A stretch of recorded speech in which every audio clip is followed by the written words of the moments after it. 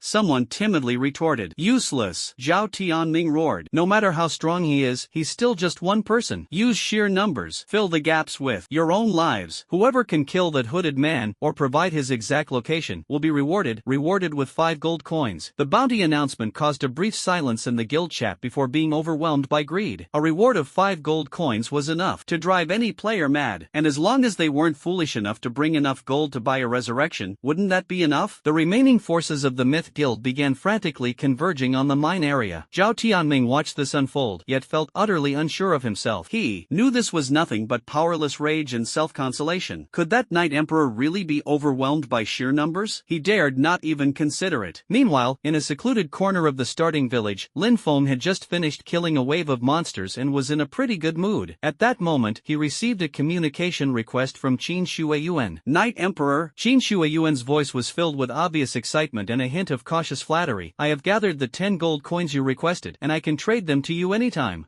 Lin Feng replied casually. Boss. Qin Shuiyuan hesitated for a moment before finally mustering her courage to ask, do you have something good you're planning to sell again? I've contacted several big buyers, and they're very interested in your products. Perfect, a little bit, Lin Feng said. He opened the trade window and listed the blue steel sword, tower shield, swift leggings, and some other miscellaneous white and green equipment all at once. To avoid attracting too much attention, Lin Feng didn't modify these items with his talents. Even so, this batch of green equipment was enough to cause a sensation at the current stage. Hiss! Qin Shuiyuan gasped on the other end of the communication line, her heart churning with shock, but on the surface she remained even more respectful. Don't worry, boss. The quality of these equipment is absolutely top-notch. I guarantee I'll help you get a good price. How about the commission for this batch of equipment? 5% of the total selling price, Lin Feng said directly. He needed a stable and reliable sales channel, and offering appropriate discounts was necessary. Thank you so much, boss. Thank you so much. Qin Shuiyuan was overjoyed. With a 5% commission, and considering the considerable value of this batch of equipment, her earnings would be substantial. More importantly, by clinging tightly to the Knight Emperor, the future benefits would be unimaginable. As soon as possible, Lin Feng said, then ended the communication. Qin Shuiyuan immediately took action, first trading the Bloodfawn greatsword for 10 gold coins to Lin Feng, and then contacting those wealthy buyers without stopping, sending them information about the newly arrived green equipment, which instantly triggered a frenzy of buying among those big shots eager to improve their strength. System notification: player Phoenix Snow Kite has traded 1 gold coin to you. System notification: player Phoenix Snow Kite has traded 2 gold coins and 50 silver coins to you. System notification: player Phoenix Snow Kite has traded 1 gold coin and 80 silver coins to you. After deducting a 5% commission, Qin Shuiyuan transferred the gold coins to Lin Feng in batches. Lin Feng looked at the increasing number of gold coins in his backpack, which had reached a total of 311. He casually opened the gold coin leaderboard. China region gold coin ranking: Knight Emperor, 311 gold coins. Dragon's Journey, 21 gold coins. Brother is the Legend, 19 gold coins. Overlord's Blade, 17 gold coins. Panphone, 16 gold coins. It's still a huge fault line. The comments section below the leaderboard was filled with shock, envy, jealousy, worship, and all sorts of crazy speculations. But Lin Feng didn't care at all. The resources and challenges of the beginner village are meaningless to him now. His next target is the buffer zone adjacent to the beginner village, Lunar Town. Moonfall Town is the hub connecting the 10 surrounding starting villages, and it is also the starting point for players to leave the newbie protection and encounter more complex quests, higher-level monsters, and initial guild stronghold battles. Lin Feng packed his bags and headed towards the ancient post road that connected the beginner village and Luoyue Town. This post road is the most convenient official route to leave the starting village. He wasn't worried at all about the Myth Guild retaliating. In fact, he was somewhat looking forward to it. As soon as he stepped out of the newbie village's safe zone and onto the somewhat desolate old post road, Lin Feng's keen senses immediately detected the restlessness and killing intent hidden in the surrounding woods. Not far ahead on the road, figures could be vaguely seen on both sides of the dense forest. Roughly estimated, there were at least 70 or 80 people, and possibly close to 100. Their equipment varied, and most of them were between level 5 and 7, clearly representing the full force gathered by the Myth Guild. He's out. It's the one with the hood. Get him. A hysterical roar came from behind the crowd. It was Zhao Tianming, who had just been resurrected and whose face was still pale, but whose eyes were full of crazy hatred. He had obviously gotten the information from the guild's informants at the exit of the newbie village, betting that the hooded man leaving was Knight Emperor. Avenge our brother Chanchue, for the glory of the guild. Kill him. Expose him. Zhao Tianming brandished the green longsword he had just taken from the warehouse like a madman, trying to boost morale. For 5 gold coins, he's all alone. We could each kill him with a knife. Driven by money and the guild leader's orders, dozens of members of the Myth Guild surged out of the woods on both sides like a tidal wave. Swords flashed and spells swirled, instantly surrounding Lin Feng. The warrior players at the front even activated their charge skills. Facing this seemingly overwhelming onslaught, Lin Feng's steps never faltered. His gaze remained remained icy, as if he were looking at a group of clowns. A bunch of ants. His deep voice came from under his hood, clearly reaching the ears of the players at the front. Instead of retreating, he took a sudden step forward. He raised the dark chaser in his hand, and the muzzle instantly locked onto a warrior who was grinning and slashing at him with his sword. The bullet pierced the warrior's forehead with precision. -415. The warrior's grin froze instantly, turning into a white light and disappearing without even a scream. But this was just the beginning. The instant the shot was fired, Lin Feng vanished from his spot like a ghost. Shadow strike. Instant kill activated. Target: a mage in the crowd casting a fireball. Lin Feng instantly appeared behind the mage. The fireball casting abruptly stopped. The mage's eyes widened in disbelief, and then, following the warrior's example, he vanished in a flash of white light, leaving behind a cheap staff. Kill successful. Shadow strike instant kill. Cooldown instantly reset. He's there. Focus fire. The surrounding players were horrified to see the targets suddenly disappear and reappear behind their teammates, and hurriedly turned to attack. But Lin Feng's speed far exceeded theirs. Just as the mage fell, his figure blurred again. The target became an archer trying to draw his bow and shoot. Another white light flashed. Devil! He's a devil! A player screamed in terror. 3 teleports, 3 gunshots, 3 lives. It all happened in the blink of an eye. Lin Feng weaved through the chaotic crowd like a butterfly, shooting and weaving again. Each time the dark chaser spat out purple flames of death, a player fell, and a blinding white light shot into the sky. Those low-level cannon fodder players simply couldn't withstand a single shot from a top-tier weapon with its guaranteed critical hit effect. He didn't even need to deliberately aim for weak points. The kill reset effective Shadow Strike instant kill was being used to its fullest extent. Like the Grim Reaper, he moved freely through the myth. Guild's formation, reaping lives. Ranged classes tried to lock onto him, but the moment they raised their hands, they found their target had vanished, reappearing behind them in the next second. Melee classes attempted to surround him, but couldn't even touch the hem of his clothes. Often, they would only get halfway there before seeing him teleport away, leaving behind a cold silhouette in the white light of their fallen comrades. A human wave tactic? Against Lin Feng, with his infinite mobility and terrifying instant kill ability, that's a joke. Moreover, with the final curtain call effect, each kill restores full health and mana. Stop him! Stop him! Zhao Tianming, watching from behind, had bloodshot eyes, his voice shrill and distorted with fear and rage. He watched helplessly as guild members fell like wheat being harvested. This wasn't a battle, it was a one-sided massacre. Every elegant and ruthless teleportation and shot from that hooded man was like a death waltz, precise and elegant slaughter. Horror, anger, and then, utter despair. Zhao Tianming's heart sank to the bottom. He finally understood what a terrifying being he had provoked. This wasn't a player at all, but a boss disguised as a player. In less than a minute, the once aggressive Myth Guild's intercepting team had dwindled to a meager number. Scattered coins and equipment lay on the ground, and dozens of faint white lights floated in the air. Fewer than 20 members remained, all pale-faced, their hands trembling as they gripped their weapons, no longer daring to take another step. Lin Feng finally stopped, standing amidst the chaotic scene of corpses. He didn't even glance at the remaining enemies, merely slightly. Raising the dark chaser, its muzzle still emitting faint smoke, he elegantly blew on the muzzle, as if brushing away non-existent dust. This action, combined with the surrounding corpses and the unfathomable gaze beneath the hood, created an extreme and suffocatingly cold aesthetic. This is the virtuoso's elegance, a leisurely stroll after a carnage, treating countless skeletons as if they were nothing. Run! Someone shouted first, and the remaining members of Myth scattered like startled birds, scrambling and crawling towards the starting village. Only Zhao Tianming stood frozen in place, his legs feeling like lead. He wanted to run, but the overwhelming fear left him with no strength to even lift a leg. Lin Feng's gaze finally fell upon him, his eyes cold and indifferent, as if he were looking at a roadside stone. There was no teleportation, no skill used, he simply fired a single shot. Zhao Tianming groaned, his health bar dropping slightly. "Don't kill me." His voice trembled so badly it was almost incoherent. He even forgot how to beg for mercy, only instinctively repeating, "I was wrong, I was really wrong." Lin Feng remained silent, raising his hand to pull the trigger again. Zhao Tianming felt his life slipping away, and as he watched the Grim Reaper slowly approach, he completely broke down. Knight Emperor, I'll fight you to the death." Zhao Tianming roared in despair, brandishing his longsword as he charged forward madly. A barely perceptible pity flashed in Lin Feng's eyes, perhaps not even pity, just a cold indifference to the last struggle of the week. The heart-piercing bullet precisely pierced Zhao Tianming's heart, taking away his last bit of frantic courage and his dwindling health. A beam of white light shot into the sky, exploding into dozens of pitiful silver coins. Lin Feng stepped over the spot where Zhao Tianming had disappeared, not even bothering to look down at the fallen items. He continued walking towards Luoyue town, as if the massacre of dozens of people just now was merely an insignificant interlude. His silhouette stretched long along the ancient post road, eventually disappearing at its end. Only the devastation remained, a along with the terrified cries and whispers of the Myth Guild survivors echoing from the distant starting village. My god, one person actually wiped out the Myth Guild? That's terrifying. Is that Night Emperor? Myth is completely finished. They were beaten like this in the newbie village. Who would dare to mess with Night Emperor now? This is no way to court death. The news spread like wildfire through the newbie village and various game forums and chat groups. The Myth Guild was no small fry, who in the real world didn't know the Zhao group. A guild couldn't stop one person. The Night Emperor's fame reached unprecedented heights, with countless players wanting to add him as a friend, hoping to get his help, ask for strategy tips, or even just admire him. However, all friend requests seem to disappear into thin air, with the system always displaying the message, the other party has set their friend request to be blocked. Upon hearing the reports of the massacre, the guild leaders and high-ranking members of all the major guilds gasped in horror, unanimously classifying the Night Emperor as a top-tier being, absolutely not to be trifled with. Those who still harbored any illusions, hoping to test the Night Emperor's strength or try to win him over, completely abandoned those thoughts. Upon arriving in Luoyue town, Lin Feng habitually opened the ranking list. China region level ranking: Night Emperor, LV11, Dragon Soul, LV9, Overlord's Berserker Blade, LV8, Silent Wind, LV8, Holy Judgment, Starlight, LV8. He still holds the top spot at LV11, but the appearance of the second-place player made his eyes narrow slightly. Dragon Soul, he remembered this ID. In his previous life, this was one of the key figures representing the official Chinese forces in the later stages of Eternal God Realm. He didn't expect them to start making their moves so early. His gaze swept across the world rankings, and he noticed that in addition to Dragon Soul, there were several unfamiliar LV9 IDs following it. Some of these IDs had prefixes with distinctly foreign styles, such as Eagle, Sakura, and Bear. Official bodies from various countries are getting involved directly? They're moving pretty quickly. Lin Feng sneered, but that was irrelevant to him. Before absolute power, any force was nothing but a chicken or a dog. But this also reminded him that he couldn't afford to be complacent in the slightest. It takes a full 6,600 experience points to level up from level 11 to level 12. At his current level, he would need to kill 600 normal monsters of the same level. It's time to level up. Without hesitation, Lin Feng headed straight for a place outside the town where monsters spawned extremely densely, the Howling Stone Forest. It was filled with level 12 to 13 petrified lizards, high in attack but low in health and in large numbers. A nightmare for ordinary player teams, but for him, possessing Shadow Strike Instant Kill, it was an excellent leveling ground. Upon arriving at their destination, Lin Feng stared at the petrified lizards crawling all over the ground, a cold glint in his eyes. Bang! The Dark Chaser spat out purple flames from its gun, accurately striking the eye socket of a petrified lizard. Minus 510. Whoosh! Shadow Strike Instant Kill activated. Lin Feng's figure instantly appeared behind another lizard. Bang! A gunshot rings out. A flash of white light. Experience points soar. Whoosh! He teleported again. Bang! Another instant kill. Lin Feng, like a highly efficient Grim Reaper, unleashed a purple lightning storm in the Howling Stone Forest. His figure flashed in and out of the dense horde of monsters, each flash accompanied by a gunshot and the fall of a monster. His mastery of the Shadow Strike Instant Kill reset effect is unparalleled. Combined with the terrifying damage from epic weapons, he can clear monsters at an outrageous speed, 1 monster per second, or even faster. The experience bar is rising at a visible speed. LV12, LV13. In a short period of time, he jumped 2 levels. If other players witnessed this scene, they would be absolutely stunned. This isn't leveling up, it's practically spamming the chat. However, when he reached level 14, Lin Feng stopped his endless slaughter. The reason is simple: the experience penalty caused by level suppression has begun to appear, and the experience gained from killing a level 12 petrified lizard has dropped significantly. More importantly, with his current attack power, even if his normal attacks crit, he cannot reliably kill a level 14 monster instantly. The inability to instantly kill with a basic attack means that he cannot trigger the kill reset of Shadow Strike Instant Kill at the lowest cost, breaking the cycle of infinite teleporting and monster farming. Although the skill can still kill instantly, the efficiency will inevitably decrease. Looks like I need to increase the damage. Lin Feng stroked his chin, his gaze falling on the active skill in the skill bar. Roulette of Fate. Effect: summons the Wheel of Fate, draws a fate card, and applies a designated positive or negative effect to the selected target for 10 seconds. After Lin Feng enhanced Destiny, this skill has become an extremely powerful all-around skill. But that's far from enough. A sly glint flashed in Lin Feng's eyes, and a bold, even crazy, idea surged into his mind. He took a deep breath and activated his skill. A virtual roulette wheel appeared and spun before him, eventually pointing to a rune that emitted a faint glow. System notification: you have cast the Blessing of Might effect on yourself, increasing your attack power by 20% for 10 seconds. A buff icon with a countdown of 10s appears in the status bar. Blessing of Power increases attack power by 20% for 10 seconds. Lin Feng focused his mind on the status bar. Destiny. Activate. Target. Blessing of Power. Increases attack power by 20% for 9 seconds. Modify to Blessing of Power. Permanently increases attack power by 20% for 9 seconds. He previously adjusted the effects of the Wheel of Fortune skill, and this time he changed the description of the buffs brought by the drawn buff skills. This is completely within the scope of the rules. Lin Feng clearly felt that the Blessing of Power, which was originally brief and about to disappear, seemed to be firmly fixed and solidified by an invisible hand. The countdown on the Blessing of Power icon in the status bar goes from 2 seconds, 1 second to 0 seconds, but the buff does not disappear. Instead, it is surrounded by a gold border, symbolizing permanence. Excitement gleamed in Lin Feng's eyes. It really works. Without hesitation, he waited for the Roulette of Fate to cool down. Roulette of Fortune activated. Effect selection, Blessing of Keenness. System notification, you have applied the Blessing of Keenness effect to yourself, increasing your critical hit chance by 10% for 10 seconds. Destiny. Activate. Second permanent buff obtained. Roulette of Fortune effect selection, Rapid Blessing. System notification, you have applied the Blessing of Speed effect to yourself, increasing your attack speed by 10% for 10 seconds. Destiny. Activate. Roulette of Fate activated. Effect selection, Piercing Blessing. System notification, you have applied the Piercing Blessing effect to yourself, increasing armor penetration by 10% for 10 seconds. Destiny. Activate. Lin Feng repeatedly used the Roulette of Fate to select different buffs, generously utilizing his Fate talent to change their durations to permanent, attack power plus 20%, permanent, critical hit chance plus 10%, permanent, attack speed plus 10%, permanent, armor penetration plus 10%, permanent, movement speed plus 10%, permanent. A dozen or so gold-rimmed permanent buff icons, symbolizing powerful enhancements, were neatly arranged in his status bar, radiating a heart-pounding glow. The surging power within him and the tangible increase in his attributes made Lin Feng's lips curl into a confident smile. At this moment, he was at least 50% stronger than before. Then, let's continue. He turned his gaze back to the petrified lizards and the higher-level monsters deeper inside. A gunshot rang out, and a level 14 hard-shelled stone lizard fell to the ground. This time, it was a clean and swift instant kill with a basic attack. The death loop of Shadow Strike instant kill was activated again. LV-15, LV-16. Thanks to the permanent buff, Lin Feng's leveling efficiency once again broke through the heavens, and his level skyrocketed like a rocket. When the experience bar finally filled up, reaching level 16, he slowly put down the Dark Chaser. He glanced at the time. It was already late, and his playtime for the day was up. That's enough for today. Lin Feng opened the system menu and selected Exit Game. The moment his character disappeared, the China region and even the global level rankings fell into stunned silence due to an astonishing number, before erupting into a massive uproar. China region level rankings: Night Emperor, LV-16, Dragon Soul, LV-9, Overlord's Blade, LV-8, Silent Wind, LV-8, Holy Judgment, Starshine, LV-8. While other top players were still basking in the glory of reaching LV-7, and major guilds were busy organizing manpower to tackle LV-8 elite monsters, the ID Night Emperor seemed to have boarded a lightspeed spaceship, soaring straight to LV-16. This was no longer just leading, but crushing, a precipitous gap, a chasm between gods and mortals. Level 16? Am I seeing things? He was only level 11 2 hours ago. How did he suddenly become level 16? This can't be real. This is definitely a bug. GM, come out and check the data. What's there to investigate? Yesterday, this top player single-handedly wiped out an entire mythical guild raid group. It's perfectly normal for him to reach level 16 today. Just kidding. This leveling speed, how did he manage to do that? Did he find some kind of super experience bug? Hey pro, please carry me. I'm begging you. Do you need a leg accessory? Someone who can yell 666. It's over. This game has completely turned into Night Emperor's domain. The guild leaders are probably crying their eyes out in the bathroom. How are they supposed to catch up now? The world chat exploded. Game forums nearly crashed multiple times due to the flood of discussion threads. Countless players screenshotted level rankings, frantically spreading this despairing yet shocking news. Major guilds, studios, and even the official faction analysis team, hidden behind the scenes, stared at the glaring LV-16 on their screens, remaining silent for a long time. All analysis reports and catch-up plans seemed pale and powerless in the face of Night Emperor's insane leveling speed. The final report consisted of only one sentence: target Night Emperor, threat level, god level. Recommendation: win him over at all costs, or absolutely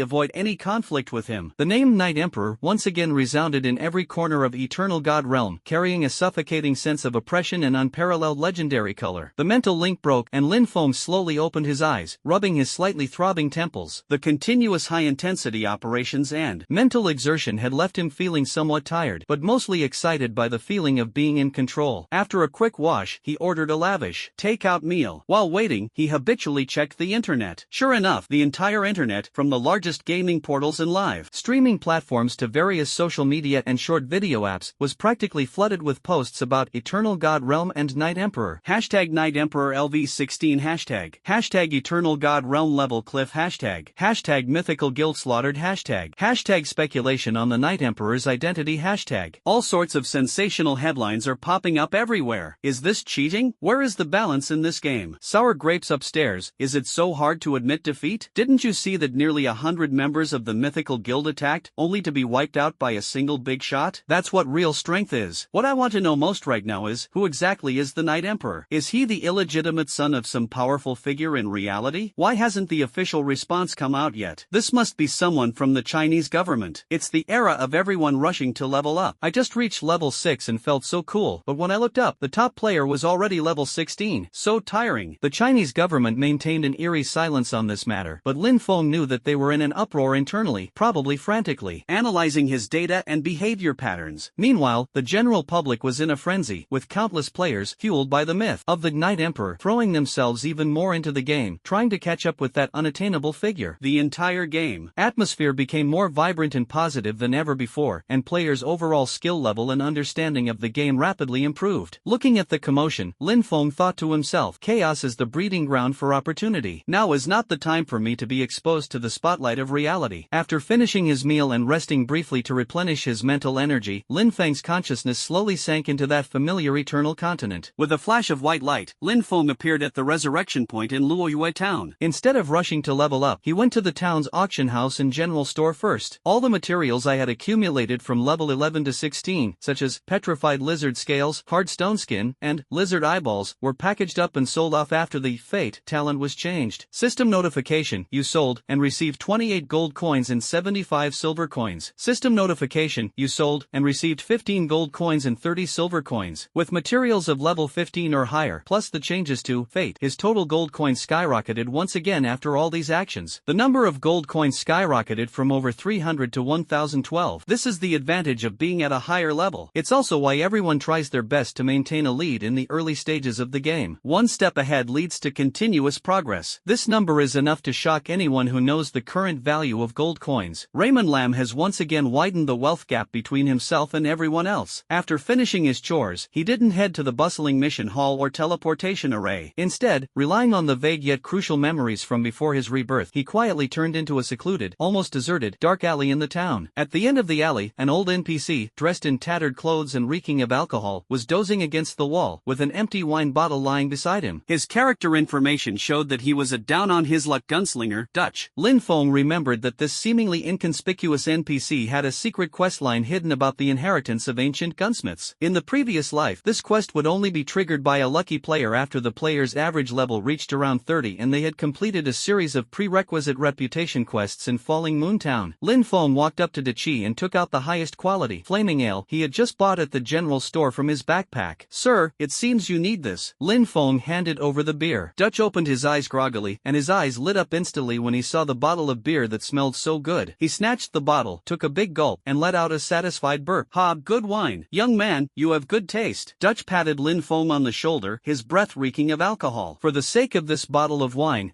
let me think. I seem to have an old thing here that's useless to me, but might be useful to an adventurer like you. System notification, NPC the down-on-his-luck gunslinger, Dutch, has given you the quest find your old buddy's relics. Accept? Lin Feng's heart skipped a beat, and he accepted without hesitation. The mission requirements are simple. Dutch lost some of his beloved gun parts from his youth in an abandoned mine not far from town, where they have been taken over by a group of mine burrowers. He hopes Lin Feng can help him find them. These kinds of errand running and monster fighting tasks are a piece of cake for Lin Feng now. He quickly left the town and headed straight for the abandoned mine. With his LV16 level and permanent buff, those burrowing bugs, which were only around LV12, were utterly helpless against him. Bang, bang, bang. The Dark Chaser accurately killed a burrowing bug with each shot, his efficiency astonishing. In less than 5 minutes, he cleared the mission area and found the mission item, old gun barrel, among a pile of ore. Back in the alley, he handed the gun barrel to Dutch. Dutch held the barrel, a hint of nostalgia and melancholy flashing in his eyes, before finally sighing, alas, the old buddy is never coming back. Consider this a thank you gift. A tattered piece of paper I got by chance this when I was young. Maybe it's a treasure map, maybe it's nothing at all. Take a look for yourself. Lin Feng took the yellowed, torn scroll. The torn scroll. Type, skill scroll, incomplete. Description, a fragmented chapter recording some ancient technique seemingly related to firearms, but the content is severely incomplete and cannot be directly learned. Headshot. Suppressing his excitement, Lin Feng immediately activated his destiny talent. The damaged scroll effect began to change. Complete scroll. A familiar, invisible power enveloped the scroll. The previously blurred words and patterns on the scroll seemed to be redrawn and completed by an invisible hand. The edges of the yellowed paper became neat, and the missing parts were filled in by a mysterious power. The light gradually faded, and the scroll in Lin Feng's hand was brand new. Effect, after learning, you will master the active skill, Headshot. Headshot consumes 50 mana to fire a deadly bullet at the enemy's weak point. Deals 1000% physical damage, and this damage can critically strike. Cooldown, 20 seconds. Lin Feng hesitated for a moment. This skill was supposed to be triggered around level 30, and he wouldn't be able to learn it until he returned to the main city and spent a huge sum to repair the scroll. Considering the extremely high defense of monsters. In the later stages, with physical damage reduction approaching 100%, he finally decided to use Fate to change the damage to 1000% true damage. A brand new skill icon appeared in his skill bar. Headshot. This greatly increased his burst damage. Suddenly, a loud horn sounded throughout the world of Eternal God Realm. World announcement, warning. The ancient seal deep within has loosened. The LV-15 world boss, Abyssal Hydra, has awakened. The first team/individual to defeat this boss will receive extremely rich rewards and be recorded in history. This boss is extremely dangerous. Players, please proceed with caution. World boss. The first world-class boss has finally appeared, and the entire game world is instantly in an uproar. World boss. Level 15. The Abyss Hydra? That name sounds terrifying. First kill reward. It's guaranteed to be amazing gear. Charge. Brothers. Is the person upstairs crazy? Even a level 10 world boss is hard to deal with. This is a level 15 world boss. We are the Starry Sky Guild, and we will organize the kill in 2 weeks. Some curious players cautiously avoided the monsters and surged towards Emerald Swamp. Soon, devastating news arrived. Don't go. That Hydra's venom killed me instantly, even at full health. We were all killed by the tail swivel as soon as we got close. We couldn't withstand it at all. It would probably take at least 1,000 people working together, and they would have to be top-tier players to wear it down. The world chat was filled with lamentations, but it also fueled players' anticipation for the strongest. Everyone unanimously turned their attention to the godlike figures on the leaderboard. This kind of boss, surely Knight Emperor can't possibly fight alone, right? Definitely not. No matter how strong he is, there are limits. He'll probably have a hard time even getting close. Where is the big shot now? Probably observing from the sidelines too? At the same time, Lin Feng's private chat channel was flooded with messages again. Boss Knight Emperor, I am the vice president of the Dynasty Guild. We cordially invite you to join us in conquering the world boss. You will have priority to choose one item as the first kill reward. The guild is willing to pay 30 million Chinese yuan as a reward. Your Majesty, the Sanctuary Guild extends its sincerest invitation to you. The position of vice guild leader is vacant upon your joining. The corporation behind us can provide you with unimaginable resources and status in the real world. Offerings poured in like snowflakes, each one incredibly tempting, even involving interests in the real world. Lin Feng glanced at the messages, a cold smile flashing in his eyes. Real world status? Before the game skills extraction from reality function was truly unlocked, only a fool would easily reveal their identity. These people were simply trying to use him. He simply ignored all the private messages and turned his gaze to the Emerald Swamp area marked on the map. World boss? Requires thousands of people? Lin Feng's lips curled into an arrogant smile. Just because others can't do it doesn't mean I can't. I am in control of my destiny. The once tranquil Emerald Swamp, not far from Falling Moon Town, is now a shadow of its former self. A thick, foul-smelling green fog blankets the center of the swamp, covering almost half the map. At the edge of the fog, thousands upon thousands of players are densely packed. Their expressions vary. Some are elite teams from major guilds, nervously discussing strategies. Many are ordinary players watching the spectacle, and some are opportunists hoping for a lucky break. At this stage, it's absolutely impossible for any guild to defeat this boss. In the heart of the swamp, the enormous and awe-inspiring figure appeared, the Abyssal Hydra. It possessed a body as large as a small mountain, its 9 ferocious heads raised high, constantly spewing deadly venom, each lash of its tail creating towering waves of mud. Any player who attempted to approach was instantly transformed into white light, without even a chance to scream. That's too strong. How can we fight that? That guild from just now was completely wiped out as soon as they entered the poison fog. This poison is too severe. We simply can't withstand it. I guess we'll really have to wait until the main force levels up, gather a few thousand more, and then use human lives to push through. As the crowd crowd buzzed with discussion and the leaders of the various guilds frowned. A solitary figure, wearing a distinctive white hood, ignored all the stares and warnings around him and walked straight toward the area of deadly poisonous fog. Ha! Who's that? Are they out of their mind? He's walked into the poisonous fog. Are you an idiot? Are you desperate for fame? Wait, that hood, could it be? Instantly, countless eyes focused on that lonely figure. Night Emperor, it's Night Emperor. Someone shouted first. The edge of the Emerald Swamp instantly erupted in chaos. It really is the Night Emperor. What does he want to do? Could it be that he intends to challenge the world boss alone? Are you kidding me? No matter how strong he is, he can't possibly withstand this poison, can he? Insane. Absolutely insane. Even if he's level 16, it's impossible. Under the incredulous gaze of tens of thousands of players, Lin Feng stepped firmly and calmly into the 1,000-meter wide toxic fog that could instantly kill any team. Almost. Simultaneously, the massive body of the Abyss Hydra trembled, and one of its heads suddenly turned, locking onto this tiny creature that dared to trespass into its territory. A huge, dark green venom ball shot out like a cannonball, accompanied by a piercing whistling sound, and slammed precisely into Lin Feng. This is it. Even a big shot couldn't withstand this attack. Quick, look at the health bar. Get ready to screenshot the moment the pro player falls. Some shrewd players even sneaked to the edge of the poisonous fog, preparing to rush forward and grab the gold coins he might drop the moment Lin Feng's deathlight appeared. This was the Night Emperor, number 1 on the gold coin leaderboard. A 10% gold coin drop rate meant hundreds of gold coins, enough to drive anyone crazy. Even if they died the moment they picked it up, it would still be a huge profit. The venom ball struck with a deafening roar. The dark green venom instantly engulfed Lin Feng. A huge damage number appeared on the screen, -500. Lin Feng's health bar instantly dropped from a maximum of 605 points to a pitiful 105 points. Look, it's going to be a 1-second kill after all. A thief who was about to steal the equipment froze before he could finish speaking, his eyes almost popping out of their sockets. The expected second hit of the venom damage hadn't occurred. Even more bizarrely, just as Lin Feng's health bar was about to drop to 0, an even more dazzling green number suddenly popped up, +500. Lin Feng's health bar went through a roller coaster ride, instantly pulling him back to full health from near death.